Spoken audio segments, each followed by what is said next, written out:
Hi, and welcome to another edition of Rabbi K's Cuts. We all want to be great.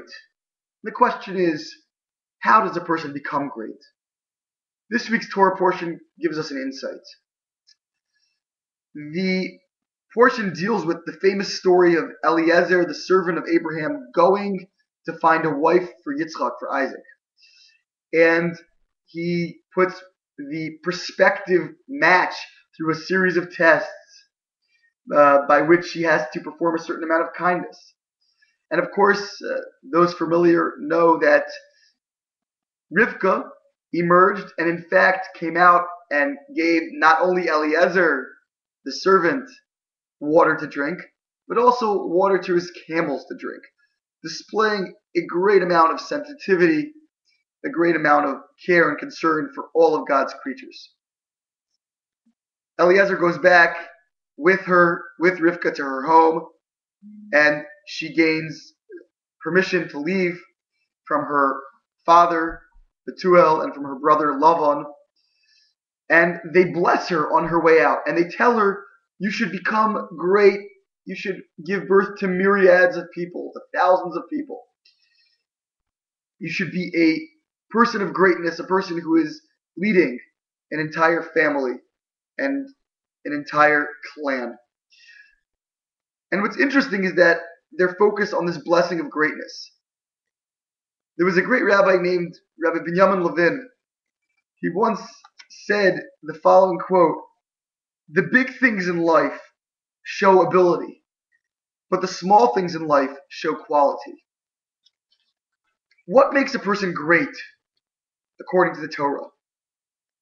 What makes a person great according to the Torah is not the grand, large-scale actions that a person does, but rather it's the minutia of day-to-day living, the small kindnesses, the small acts of goodness that a person does day in and day out.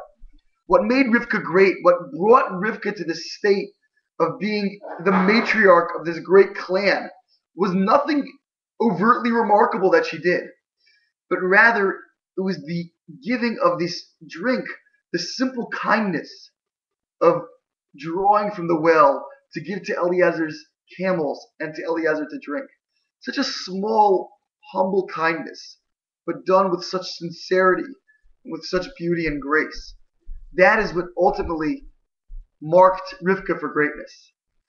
There's a word that we use to describe great leaders in the Jewish people, and that word is gedolim, great ones, large ones, great ones.